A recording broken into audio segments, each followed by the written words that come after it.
How's the sound out there? Can you guys hear everything? Nice. Good.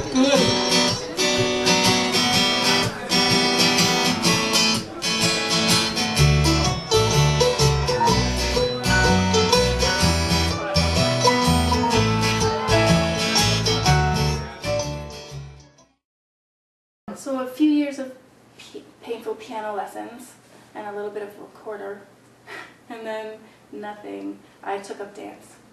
That was definitely more where I wanted to be, and that's where I learned rhythm.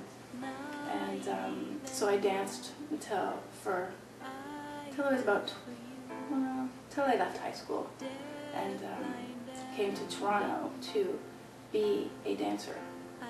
And that's when I got accepted to Sheridan College, and I had to learn how to sing to get in. I didn't know how. I'd never done it before, but somehow I got in.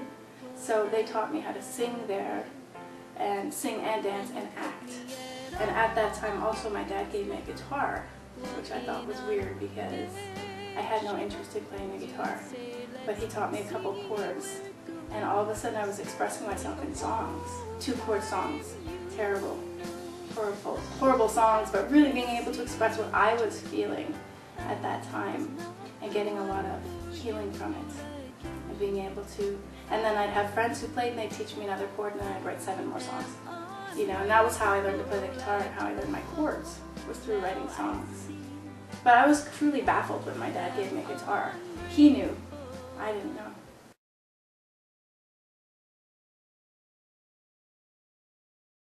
The very first song I wrote was, my cousin had died, and I wrote a song asking him to come to me in my dreams so that I could see him again. But the first one of note that I wrote, that I actually started playing out in public and stuff, the song that actually inspired me to go out and play for people was called Butterfly, and I wrote that one after my dad passed away. And it was like, I had a dream where he was handing me a gift, and then I woke up from that dream, and within a few days I had written my first real song. And for some reason I suddenly had the courage to go out and play. It was terrifying, but there was some other thing inside me now that no matter how scary it was, I kept doing it. You know, and just I get positive feedback, so I could keep doing it. Keep writing more. Someone says something nice, so I keep going. You know. What's interesting is another writing teacher, all my writing teachers have been through books, but he would say it's crap, gold. Meaning that you write a bunch of junk, but then all of a sudden you write something really cool. It's like sifting for gold, kind of. Definitely. You can do a whole song about I remember, and then just, you know, I remember this, I remember that, and then you have a chorus. It's pretty cool. I did one, actually, on a song on the CD called Gordon Lightfoot that way. I'd written about an evening where I went on a date with someone I was seeing who he confounded me. I didn't quite know exactly what he wanted or where we were going, but we had a really romantic evening. And so I've written all about it, and a few years later I went back and I reread that and thought, I could turn this into a song. And I did. Because it also shows my Canadian-ness, because I do like Gordon Lightfoot. I am the kind of girl who does like to listen to him. And now every time I hear Gordon Lightfoot, I remember going to see him in concert, and then this sort of mysterious date that I had that didn't, it was a relationship that didn't really flower like it probably, I thought it should, but it didn't.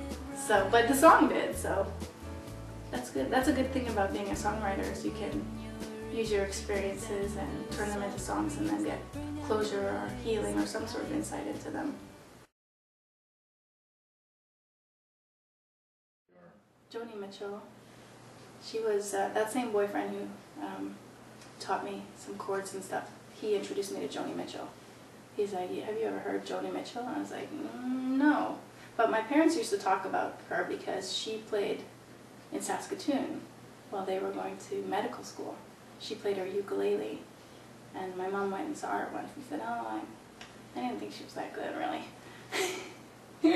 And but now she obviously does. And so, yeah, when I first heard Joni Mitchell, that's when I started to, she really why, but I connected on a very deep level with her, as so many people do. And that really changed me. She influenced me. Before, I was listening to her and I wasn't really writing songs, but she was influencing my writing anyway.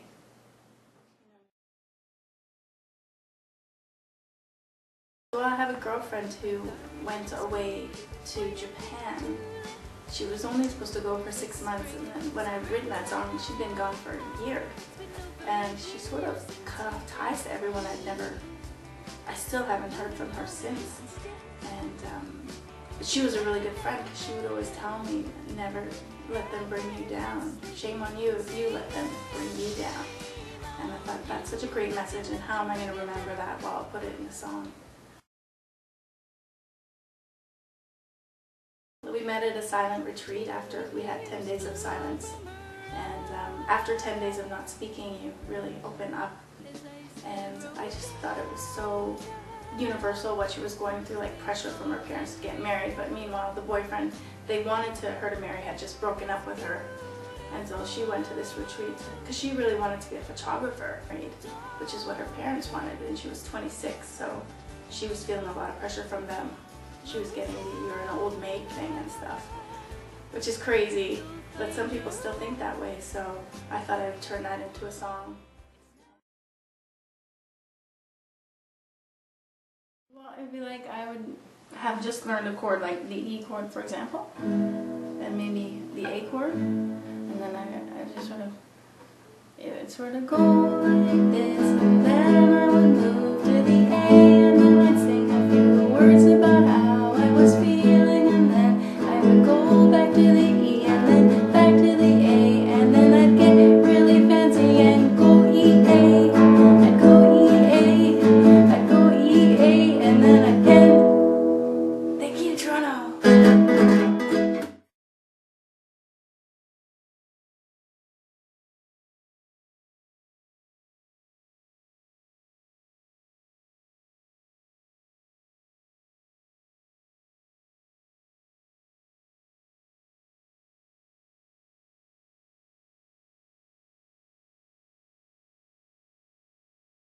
Naive, naive and young, I fell for you.